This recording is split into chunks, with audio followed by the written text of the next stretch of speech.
부활절이 지나고 두 번째 주일입니다. 성령 강림절을 저희들이 바라보면서 한 주에 한 주에 예수 그리스도의 부활의 이 소식이 우리의 믿음 생활과 나의 삶에 영향을 미치고 또 새로워지기를 기도하면서 지나가는 절기들입니다.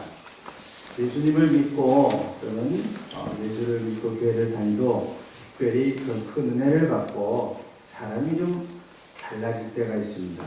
그래서 이제 은혜 받고 달라졌다 또는 예수 믿고 달라졌다 그런 얘기를 들을 때가 있습니다. 참 얼마나 듣기가 좋은 말인지 모릅니다. 그런데 사실 우리가 신앙생활하면서 그런 말을 듣는 게 언제였었던가 그런 생각이 들죠. 물론 매일매일 성화되어가는 그런 사람들이 있지만 세월이 흐르고 참 교회 다니고 예수 믿고 사람 옛날과 참 많이 달라졌다 그런 소리를 듣는데 참 기쁜 소식이고 하나님께도 참 기쁨이 되는 그런 소식입니다. 우리가 예수를 믿고 은혜를 받고 신앙생활하면서 변화되어야 될 것이 세 방향 세 가지가 있습니다. 무엇인가 하면은 첫째는 우리가 알지 못하고 느끼지 못하지만 이 영적인 세계 가운데 우리가 세상의 이런 사람들 속에서 하나님께서 선택하셔서 이제 지금 하나님의 자녀가 되었다고 하는 신분의 변화입니다. 사실 우리는 느끼지 못합니다. 그렇죠? 명함을 파악고 다니면 모르겠습니다.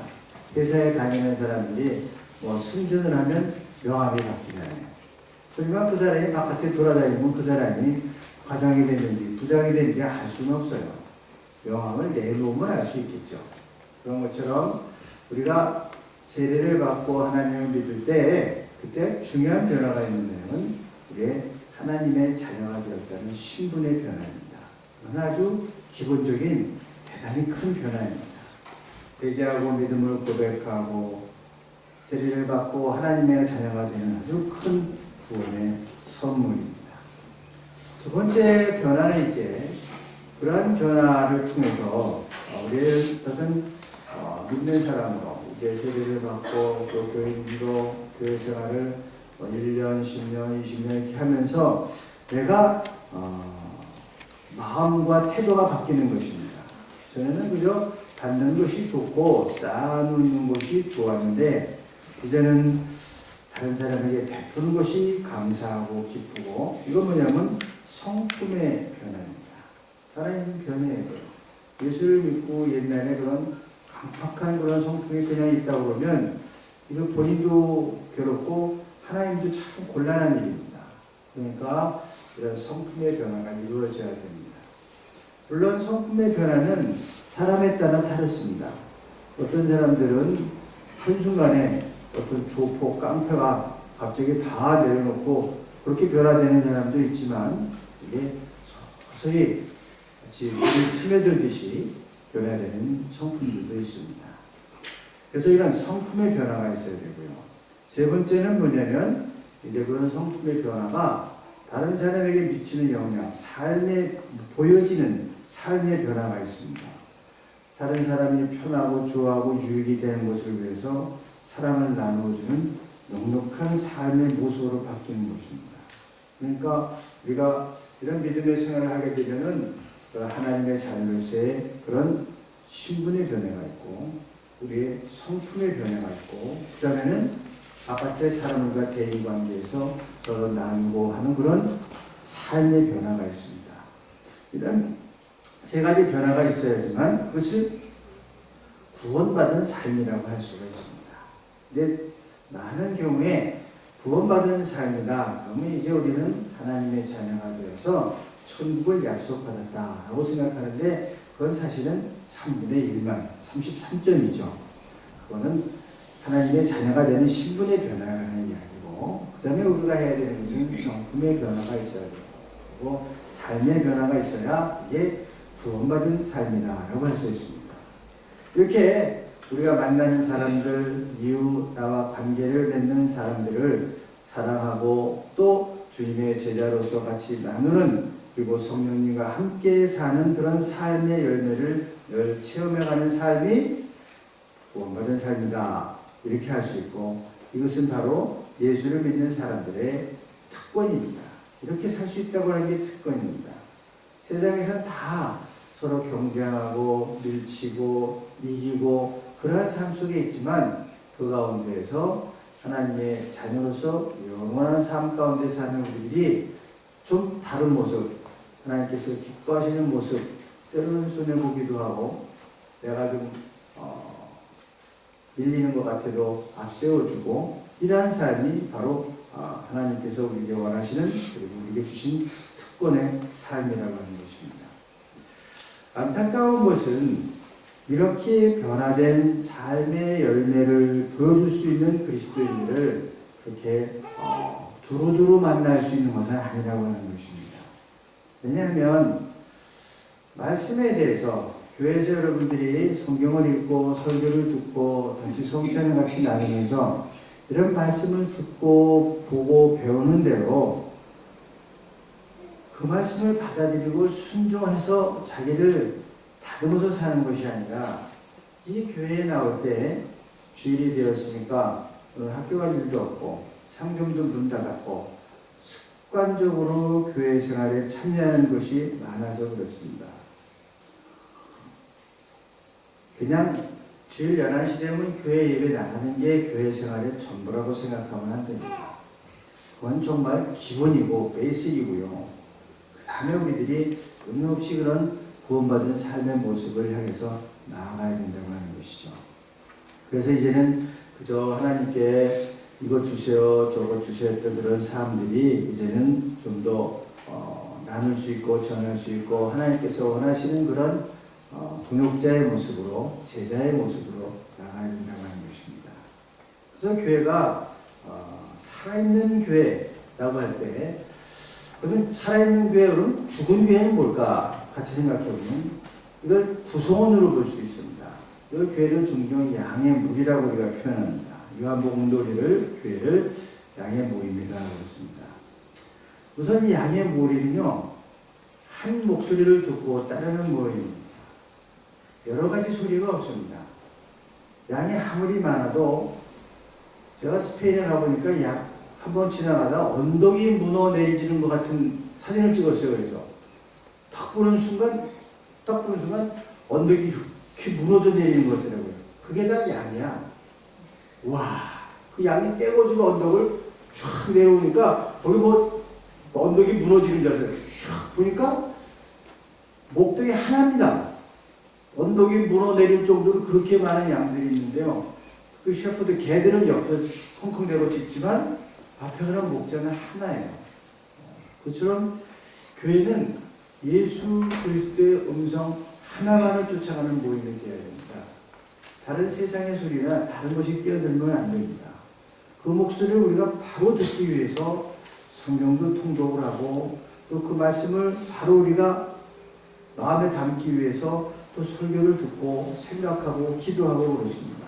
그래서 이 한 목소리를 듣고 천지를 지으신 그 주인의 소리를 듣고, 그리고 그 사랑의 소리를 따라서 정확한 방향을 가지고 들려오는 대로 우리를 이끄시는 그 방향, 거기를 따라가는 공동체가 이게 교회이고 살아있는 교회입니다. 이게 흔들리면 신앙 자체, 또 교회 정체성 모두가 문제가 됩니다. 사실은 생각하면 간단한 거예요. 무슨 일을 해야 될까? 하나님께서 기뻐하시는 일을 하면 됩니다. 아주 간단하게 물어보시면 됩니다. 내가 이렇게 할 경우 하나님이 기뻐하실까? 잘 안 되는 이유는 뭐냐면 자꾸 타협을 합니다. 좀 깎아달라고 하든가, 아니 1년만 좀 기다리시다든가, 그런 거예요. 해야 함에도 불구하고 그냥 보류하거나, 알면서도 하나님이 기뻐하시지 않을 것을 알면서도 밀어놓거나, 그런 것이 문제이지, 다 몰라서라든가, 그렇다면 그거 해봐 할 수 없어요. 그건 들어서 가르쳐야 되겠지만, 대개의 경우는 알고 있어도 듣고 있어도 순종하지 못하기 때문에 그렇습니다. 그 소리가 무슨 소리냐? 바로 빛이 있으라 했을 때, 빛이 있든 천지 창조 때 천지를 창조하신 하나님의 음성입니다. 듣기는 들어도 우리가 그것을 순종하며 따르기가 쉽지 않습니다. 들을 뿐만 아니라 그 소리에 순종할 것을 요구하는 소리입니다. 소리에는 여러 가지 소리가 있거든요. 근데 이 소리는 순종할 것을 요구하는 소리입니다. 이 말씀에 순종해야 한다. 듣는 대로 아는 만큼 일해야 되고 듣는 대로 순종해야 된다고 하는 것입니다. 그래서 우리가 하나님의 말씀을 들을 때 그 은혜를 받고 기쁨도 있지만 또 한 가지는 거룩한 부담감이 있습니다. 그대로 행하라는 것이거든요. 그래서 거기엔 부담감도 있어서 때로는 결단을 요구하기 때문에 할 것인가 말 것인가 이런 부담들이 생기게 되어 있습니다. 그렇기 때문에 여러분 예배 중에서도 가장 중요한 것은 특히 여기 개신교의 예배에서는 귀입니다. 잘 들으셔야 됩니다. 보이는 것도 있죠. 여러분 촛불이라든가 꽃이라든가 십자가라든가 눈에 보이는 거 분명히 있을 거예요. 물론 보이는 것도 중요합니다. 왜냐하면 이 보이는 것들은 담는 그릇이기 때문에 그렇습니다. 그릇을 잘 정돈되고 의미 있게 말합니다. 그러니까 여러분이 예배를 드릴 때도 때로는 야외에 나가서 예배를 드릴 때가 있습니다. 그것도 예배예요. 다만 이 보이는 곳이 달라질 뿐입니다. 하나님이 창조하신 천지의 만물 가운데 자연 가운데 나아가서 예배드리는 거죠. 거긴 그래서 야외 예배는 야외 예배대로 보이는 곳에 의미가 있고 성전에서 드리는 예배는 성전에서 드리는 예배대로 의미가 있습니다. 그래서 이걸 갖고 놓습니다. 촛불을 이렇게 하나 켜면 하나님은 유일하시다는 얘기입니다. 유일신 하나님을 의미합니다. 촛대가 2개면 뭐고 3개면 뭘까요? 촛대 3개는 아시죠? 삼위일체 하나님입니다. 여러분 촛대 2개를 갖다 놓으면 그것은 예수 그리스도의 신성과 인성을 의미합니다. 꽃을 왜 갖다 놓을까요? 목사님 얼굴 빛내라고 배경으로 제단 배경으로 그런 거 아니에요. 그래서 꽃을 갖다 놓는 이유는 하나님께서 죄 많은 인간들을 용서하시고 화목케 하셨다는 그 화목을 갖다가 감사하며 축하하는 꽃입니다. 그냥 제단 장식이 아니에요. 이것은 하나님께서 인간과 화목하셨다고 하는 의미입니다. 그래서 꽃을 갖다 놔요. 이게 다 의미가 있어요. 그래서 보는 것도 물론 중요합니다. 제단을 잘 가꾸고 제가 아무리 설교를 잘해도요 마이크가 찍찍거리면 그것도 문제야. 오늘 마이크 되게 좋네. 2개 다 소리가 굉장히 좋네요. 얼마나 고마운지 몰라요. 제가 왜 얘기를 하냐면요. 왜 행복해서 세미나를 하는데 그 호텔에 이렇게 후져. 아니 저도 이거 좀 만지는데 조절을 할 수가 없어요. 그러니까 보니까 앰프는 괜찮은데 이게 안 좋은 거야. 조금만 갖다 대면 만지면 몸이 다 찌그러져. 근데 또 강사님들은 열받으면 소리 지르면 안 들려. 소리 지르면 중요한 거 아니야. 중요한 걸 안 들려. 이게 미치겠구만. 왜 매번 가서 조금 끼고 하시라고. 그것도 한두 번이지. 보이는 거 다 중요해요. 이것도 중요한 거거든요. 그러나 더 중요한 게 뭐냐? 보이는 것보다 중요한 게 듣는 거라고 합니다. 이 모든 보이는 것을 통해서 전해지는 말씀, 하나님께서 우리에게 선포하시는 말씀, 그 말씀이 중요합니다. 왜? 그냥 듣고 끝나는 게 아니라 듣고 행하라고 합니다. 듣고 순종하라. 그걸 결단을 해야 되니까 굉장히 무겁고 참 주의 깊게 들어야 된다고 하는 것입니다. 그래서 우리 예배 속에서는요, 이 듣는다는 게 상당히 중요합니다. 이 들음으로써 예수 그리스도의 관계가 성립이 되고 주님이 우리에게 무엇을 원하시는 건지 또 내가 지금 어디가 잘못된지를 깨달을 수 있는 거거든요. 의사가 진단을 해줘야지 이게 이렇게 되면 잘못되는 거구나 알잖아요. 뭔지 잘 몰라요. 저도 지금 이제 뭐가 있는데 전혀 느낌이 없어요. 감각도 없고. 근데 의사는 이거는 수술해야 됩니다. 왜요? 그냥 좀 한 7, 8%는 암이 될 수도 있습니다. 그래야 아는 거예요. 우리는 느끼지도 못해. 근데 검사하면 나오잖아요. 그런 것처럼 여러분들의 신앙생활에도 그냥 뭐 이래도 되는 거라고 생각하는데 말씀을 들을 때 진단이 있고 결단에 대한 내용이 오면은 이건 이래서는 안 되는 겁니다. 알게 되거든요. 그걸 듣고 순종한다고 합니다. 그래서 이 히라보에서도 듣는다는 단어하고 순종이라는 단어가 같아요. 여러분 뭐 아쿠스틱 그러는데 히라보로 듣는 데는 아쿠오예요. 1인칭. 아쿠오. 순종한다는 게는 앞에 그 전치사가 있어요. 접두어가. 휘프 아쿠오예요. 아래에서 듣는다는 소리. 그렇기 때문에 똑같아요. 듣는다, 순종한다. 다 듣는다는 뜻입니다. 선포되는 말씀은 우리가 듣고 순종해야 된다 이거예요.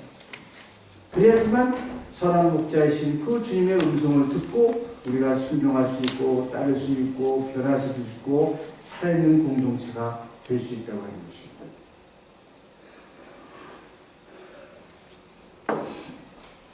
그렇기 때문에 우리가 무엇을 듣고 사느냐도 중요하고 또 그 듣는 것을 우리가 어떻게 소화하고 해내야 참 중요합니다. 사람들이 살다 보면요, 주일날 늘 예배도 하다 보면 이게 무뎌져요. 그래갖고 이 사람이 무뎌지면 들어도 감동이 없어요. 다 그 얘기가 그 얘기 같아요. 그래서 누가 목사님 설교는 들으면 뭐 1년 내내 똑같은 얘기다? 맞는 얘기예요. 그냥 들으면 1년 내내 똑같은 얘기하는 거야. 맨날 예수 그리스도 얘기 십자가 얘기했잖아요. 양념만 딱 묻히는 거지 맨날 똑같아. 이게 뭐냐면 맨날 찌개 하는 건 똑같은 거야. 김치찌개가 되었건 된장찌개가 되었건 순두부찌개가 되었든 우리 엄마 맨날 찌개야. 그건 똑같은 얘기예요. 찌개는 찌개지. 설교는 설교고. 마음이 그렇게 되면 이게 들리질 않는 거예요. 그렇기 때문에 이게 사람들이 그냥 보통 일반 정보에 관한 사람의 소리에도 한 4가지의 소리가 있습니다. 여러분들이 소리를 내는데 소리는 잔소리 내는 거야.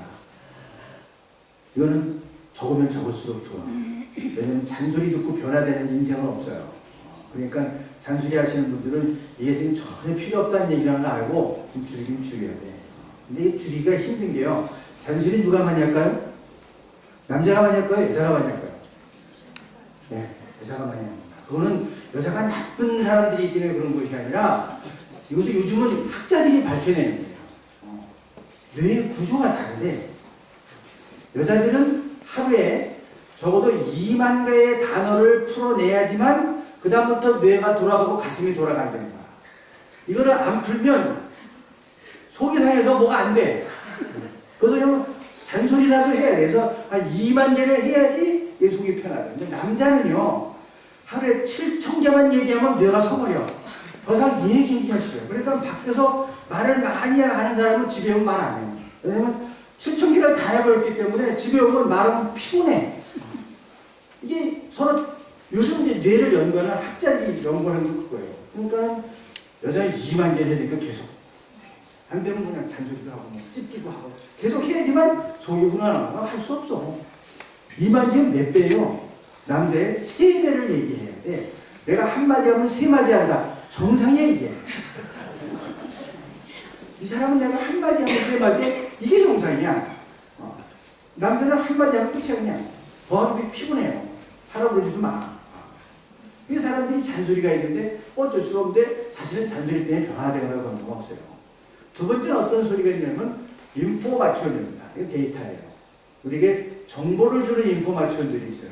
그럼 우리가 선별해서 필요한 데를 쓰면 돼. 하지만 정보를 인포마션을 듣고 가슴에 감동을 하는 사람은 없어. 화장실 이쪽이구나 이렇게 하는 거야. 감동하는 것이. 거기에 감동 먹는 사람은 없어. 이쪽으로 가시면 됩니다. 그럼 그래 그런 사람은 그냥 듣고 쓰면 됩니다. 그 다음에 세 번째 언어가 뭐냐면 감수성의 언어입니다. 참 좋다. 사람의 마음을 움직이는 또는 감동을 주는 건 시어라든가 이쁜 말들이 있잖아요. 야 멋있다. 뭐 그러면 이게 감수성이에요. 그리고 네 번째 언어가 뭐냐면 영적인 언어입니다. 이건 소리일 수도 있고 아닐 수도 있는데 그것은 우리의 영혼을 깨우는 언어들이에요.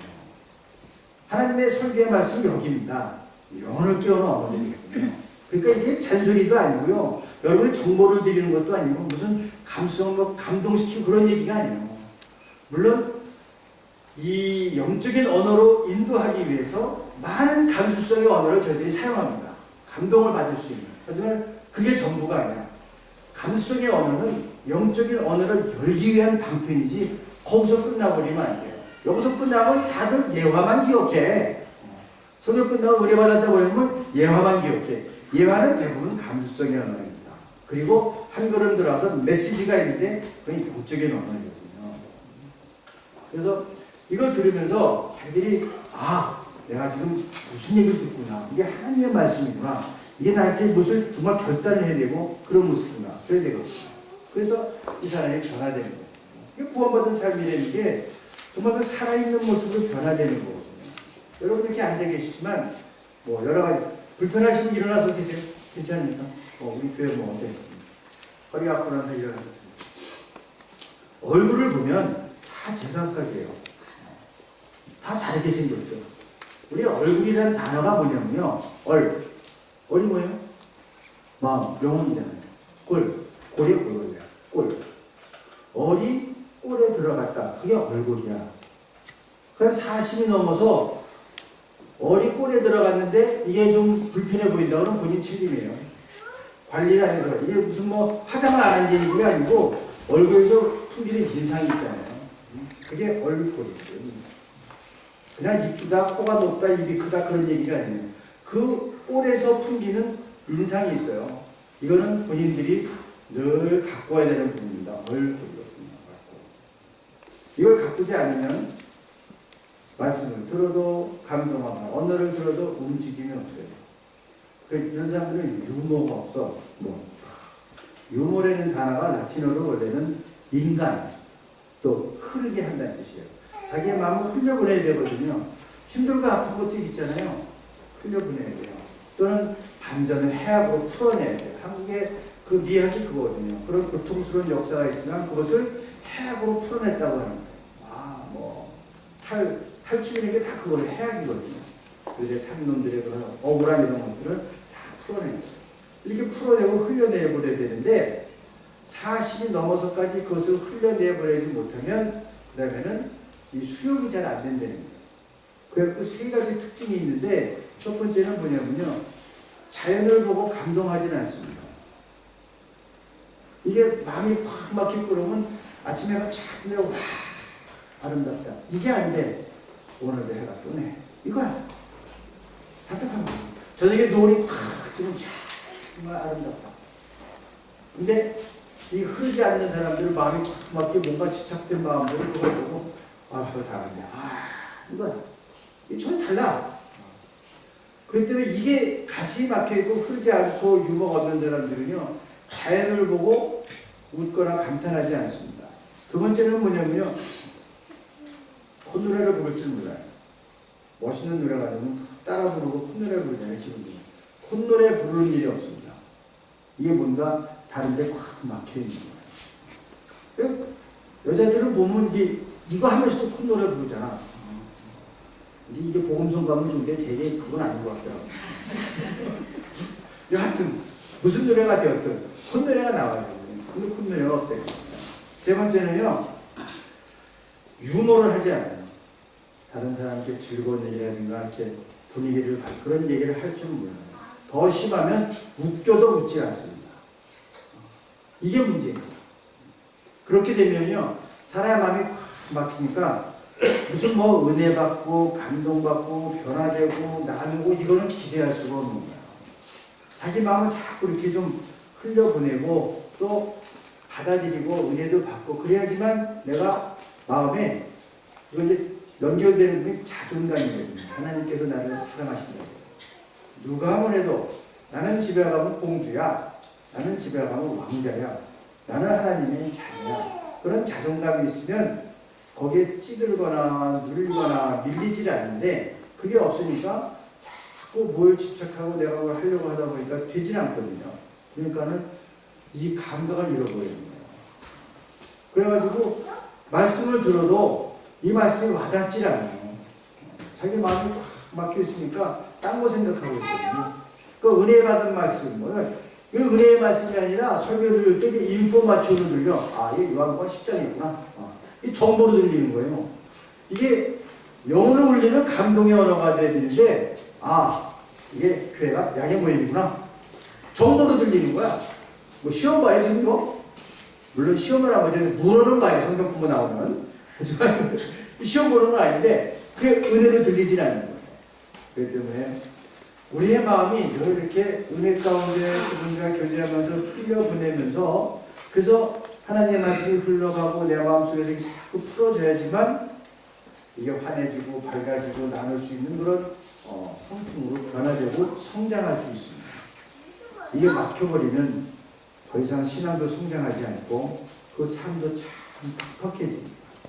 그래서 우리 주님께서 부활의 승리, 부활의 소식을 주셨거든요. 이 소식이 딱 와닿았을 때 이게 나에게 영적인 언어로 들려야 돼요. 죽었다 사셨다. 내가 때로 죽을 것 같은 맛도 하지만 그런 맛도 보지만 난 다시 살 것이다. 하나님께서 일으키신 것처럼 나를 다시 일으킬 것이다.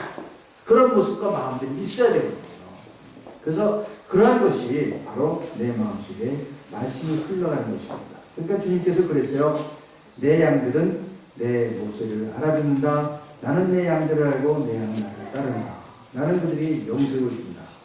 이게 주님의 말씀과 성도의 관계입니다. 그 말씀이 듣는 게 전부가 아니고 내 마음에 감동이 되고 주님께서 무엇을 원하시는가 내가 결단하게 되고 그걸 순종하게 된다는 겁니다. 저희들이 이번에 성주설에 갔다 온 데가 어디냐면 크레타라고 그러죠.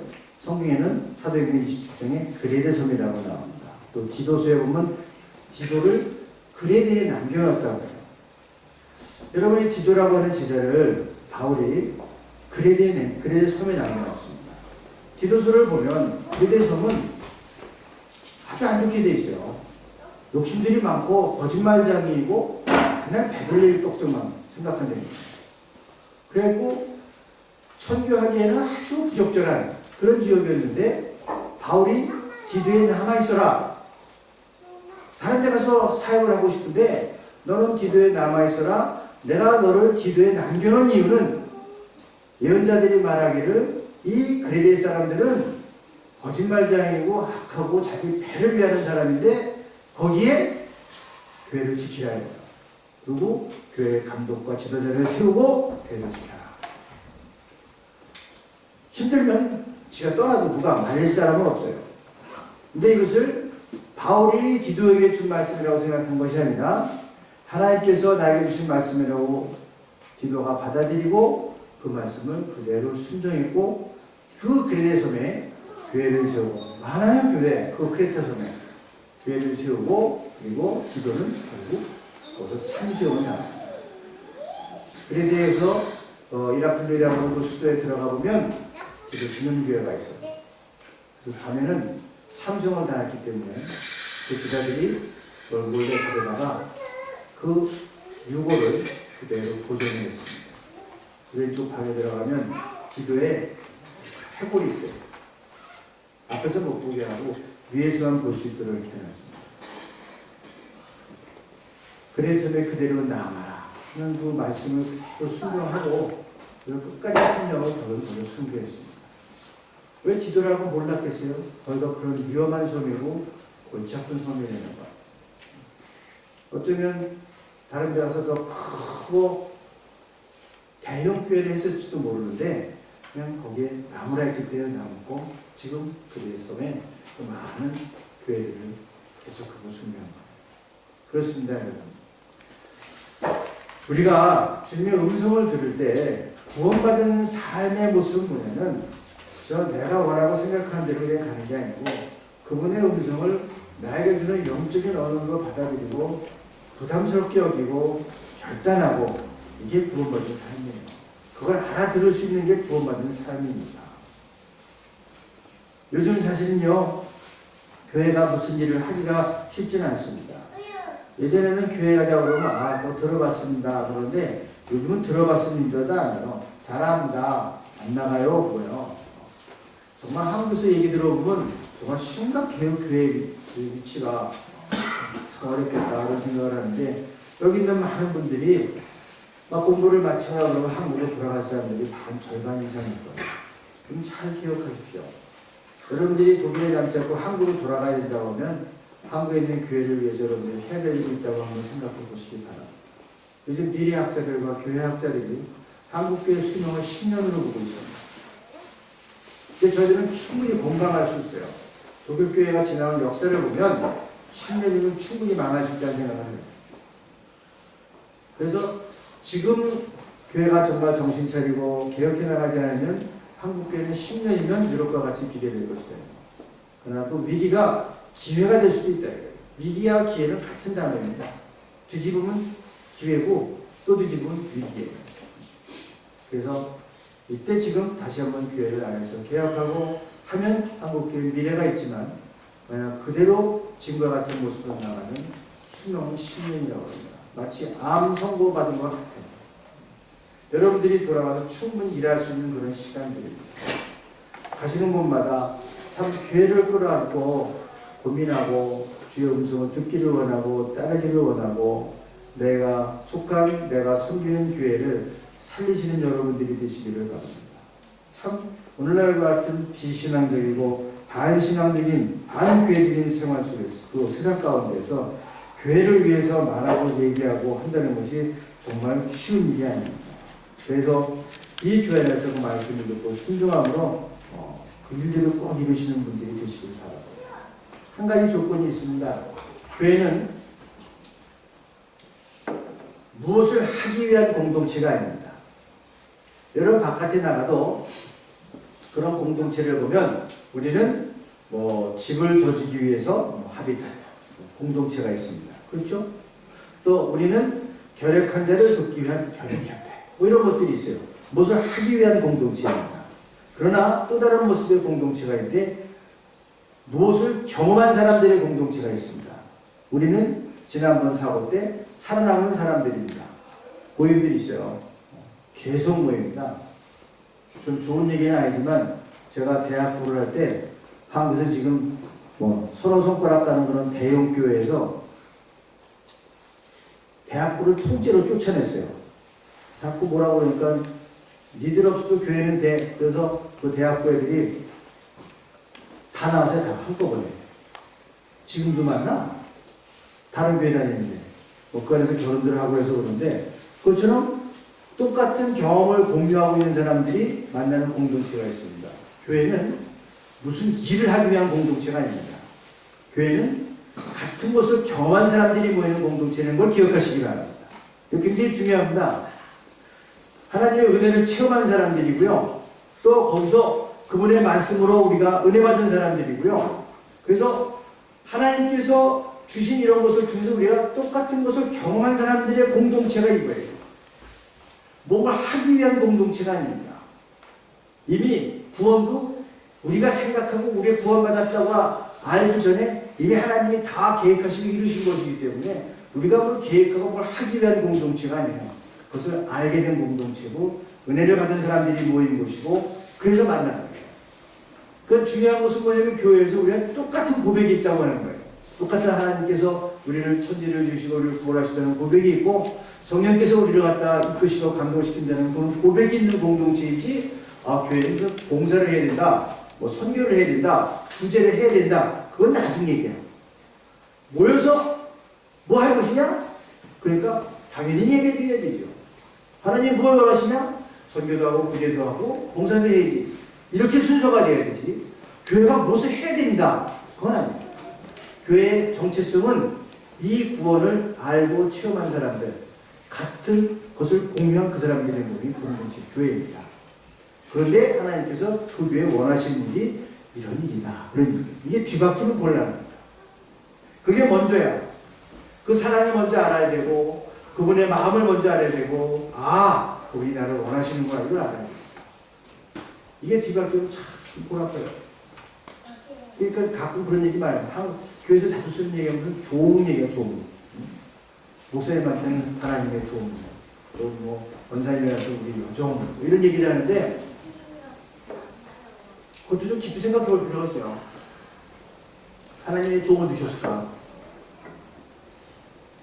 그냥 내 아들, 딸이라면 더 좋았을 텐데. 그건 특별한 의미들이 있거든요. 단어를, 특별히 그런 단어를 썼을 때 의미. 그 당시에 히라보에서 그걸 차용해서 쓴 단어들인데 그 단어에 특별한 의미들이 있어요. 여러분, 종이라고 하는 것은요, 여러분 인생에서 성공하고 싶잖아요. 그죠? 박사기도 하고 싶고, 멋있는데 취직도 하고 싶고, 사람들이 보기에 괜찮은 것, 다 자기 계획 있고 성공하고 싶잖아요. 그런데 종은 성공이 없어. 아시나요? 종이 성공하면 어떻게 될까요? 종이 성공하면 어떻게 되는 거야? 풀어주나? 종이 밭을 갈아서 10가마를 만드는데 100가마를 만들었다. 그럼 풀어줘? 더 시키지. 야, 이거 10가마니까 100가마 만드네. 그럼 100가마 지금 1000가마 되겠네. 이렇게 생각하는 거 아니야? 종은 성공을 해도 종입니다. 그냥 종은 성공이라는 게 없어요. 하나님이 기뻐하시는 일을 즐거운 마음으로 하는 것이지 종은 성공이 없어요. 세상하고 뭐가 다른지 아십니까? 세상에서는 진급이라는 게 있어요. 그렇죠? 맨 처음에 신입사원으로 들어가면 뭐 복사부터 한다며 무슨 미생? 뭐 나중에 못 봤는데 누가 좀 갖다 줘. 좀 봐야 되겠어. 그게 말대로 속편도 나온다며.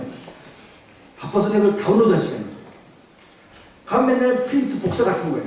그 다음에 여자는 가면 커피타. 이게 대학 나가고 시간 애들이 하는 거야. 그 다음에 좀 높아지면 앉아서 끄적끄적하고. 그 다음에는 과장 되고, 뭐 부장 되면 하는 일이 달라지잖아요. 종은 10년을 해도 100년 해도 하는 일이 똑같아요. 그러니까 집사가 되었건 장로가 되었건 하는 일이 똑같아요. 이거는 달라진다고 착각하기 때문에 문제가 생겨요. 목사님들도 마찬가지예요. 아, 목사님 30년 하면 하는 일이 달라지나? 맨날 설교하는 거 똑같지요. 신방하는 거 똑같지요. 성경 보고 똑같지요. 우리 교회는 맨날 반무대 쓰잖아요. 얘가 6시 되면 출근하고, 그럼 다른 사람 퇴근할 때 나는 이제 반무대 뛴다고. 그러니까 우리 오페라에서 하는 사람들하고 똑같아. 일하는 스타일이. 저희는 그냥 밤에 무대에서 해야 돼. 그 월요일에 쉬죠. 똑같아. 달라지는 게 없어요. 종은 성공이라는 게 없는 거예요. 이거 인정하셔야 돼요. 만약 내가 교회 생활 나갔다가 30년, 40년이기 때문에 내가 뭐가 달라질 거라고 생각하면 그건 잘못된 거예요. 종은 성공이 없대요. 또 하나는 내가 하나님의 종으로서 주님의 종으로 일어났기 때문에 종은 지 맘대로 하면 안 돼. 꼭 주인이 시키는 대로 해야 돼. 지 맘대로 하면 야단맞아. 주인께서 이렇게 시키는데 그 시키는 말씀대로 해야 돼요. 주인이 있다는 걸 기억해야 돼. 아, 우리 주인이 있다. 무슨 일을 하더라도 내가 주인이라고 생각하면 그 다음부터 이게 곁길로 나가는 거예요. 제가 뭐 지난번에 그런 얘기 했었죠. 좋은 얘기 아닌데 뭐 경상도 사투리에 지랄한다는 거 있잖아요. 경상도 사투리로 질이거든. 그리고 밑으로 가면 알로 간다 그래. 알로 간다. 지랄한다. 또 지랄하고 자빠졌다 이런 건 이게 잘못된 거지. 종은 주인이 있다는 걸 알고 주인 시키는 대로 해요. 근데 이게 딴 길로 가면 지랄하는 거야. 그게 이게 딴 길로 가게 된 게 뭐냐면 주인 까먹어서 그러는 거예요. 이 하나님께서 무엇을 원하실까? 이게 깊이 고민해야 돼요. 우리의 고민은 무슨 뭐 이게 되느냐 안 되느냐 그런 게 문제가 아니에요. 하나님이 어떤 길을 원하실까? 이게 사실은 제일 어려워요. 그냥 귀에다 대고 들려주시면 제일 좋겠는데 웬만한 것들은 다 그냥 들려 알 수 있고 그동안 신앙생활을 했으니까. 근데 정말 결정적인 일이 있을 때 하나님이 원하시는 게 무엇일까? 이건 참 힘든 거예요. 그래서 믿음 생활이 힘든 것이지 일이 힘든 게 아니에요. 저거 시키는 대로 하면 되는데 뭐. 하던 대로 잘하면 된다고. 무슨 뭐 10년, 20년, 40년 교회 나왔다고 그래갖고 진급한다고 일이 달라지는 거예요. 그 주인의 말씀대로 똑같은 일을 열심히 잘하면 되는 거예요. 그렇기 때문에 기독교라고 하는 것은요, 이걸 기억해야 돼요. 내가 이 꼴이기 때문에 주께서 나를 위해 오셨다. 이걸 믿는 사람들이 모이게 교회입니다. 우리가 이 꼴이기 때문에 주님께서 우리를 살리기 위해서 이 땅에 오셔서 십자가 죽으셨다. 이것을 똑같이 고백하는 사람들이 모이들이 교회입니다. 뭐 이렇게 잘났다고 그럴 것도 없고 대단할 것도 없어요. 뭐 하나님 앞에 무슨 뭐 자랑하고 나이라고 그럴 게 없다 이거예요. 그래서 하나님께서 죽어가는 영혼들을 위해서 독생자 예수 그리스도의 피로 거듭나게 하시고 하나님을 알게 하시고 은혜를 체험케 하시고 오직 하나님 앞에서만이 그 갈급함이 채워질 것으로 알고 따르고 모여드는 사람들의 모임이 교회입니다. 이게 교회의 정체성이에요. 무슨 일을 해서 교회 이름 내고 우리를 그런 얘기가 아니라 이거예요. 교회는 먼저 이 고백과 정체성이 확실하고 분명할 때 거기서 일할 수 있는 힘도 나오고 지혜도 나오고 하나님이 부어주시는 능력도 나온다고 하는 것입니다. 이렇게 스스로를 쳐다보고 교회를 쳐다볼 때야 불만과 불안과 낙심과 절망이 없어지는 거예요. 우리가 낙심한다고 해서 하나님께서 낙심하시지 않습니다. 내가 실패한다고 해서 하나님이 실패하지는 않습니다. 이게 기독교야. 그러니까 늘 그분과 함께 하나님의 측량할 수 없는 엄청난 사랑과 은혜가 나를 구원하신 것이다. 나의 이 구원은 결코 포기되지도 않고 파기되지도 않는다. 이게 구원받은 사람의 삶의 모습이에요. 이걸 붙들고 가는 거예요. 죽는 날까지 갖고 가는 거야. 우린 망하지 않는다. 왜? 천지를 신 하나님의 능력으로 세우시고 붙으신 사람들인데 우린 망하지 않아요. 그 마음이야. 그래서 오늘 성경 말씀은 내 양은 나의 목소리를 알아듣는다. 나의 목소리를 알아듣는다.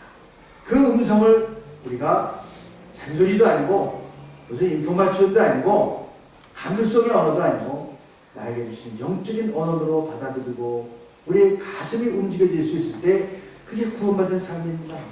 그러면 그분의 음성이 들리고 그분이 무엇을 원하시는가 내가 알게 되고 지금은 내가 못하고 이럴지라도 그분의 음성을 기억하고 자꾸 따라가려고 그러는 거예요. 양이 목동 바로 옆에 따라가는 양도 있고요. 저 멀리서 기적적게도 오는 양도 있어. 하지만 중요한 건 지금은 내가 가까이 가지만 못 가지만 끝까지 내 양 따를 저 주님을 따른다. 그러고 가면 된다고 하는 거예요. 그래서 그런 모습으로 서로 이끌어주고 힘겨주고 작은 목자가 되고 그러면 안개 속에서도 황내의 먼지 속에서도 긴 양의 행렬을 유지할 수 있고 날아갈 수 있습니다. 그래서 구원받은 사람들의 삶의 모습이 교회를 살리고 세상을 살릴 수 있다는 것입니다. 사랑하는 성도 여러분, 우리는 예수 그리스도의 십자가로 그 십자가에 나타난 하나님의 놀라운 은혜로 구원받은 사람들입니다. 우리들의 삶이 구원받은 자의 삶이 되어 그 구원의 계획과 놀라운 은혜를 깨닫고 그분의 음성을 듣고 순종하며 구원받은 삶으로 이 세상의 삶이 넉넉해지고 하나님을 기쁘시게 하는 여러분 되시기를 주님으로 간절히 축원합니다. 기도하시겠습니다. 아버지의 은혜를 감사합니다. 세상에 많은 사람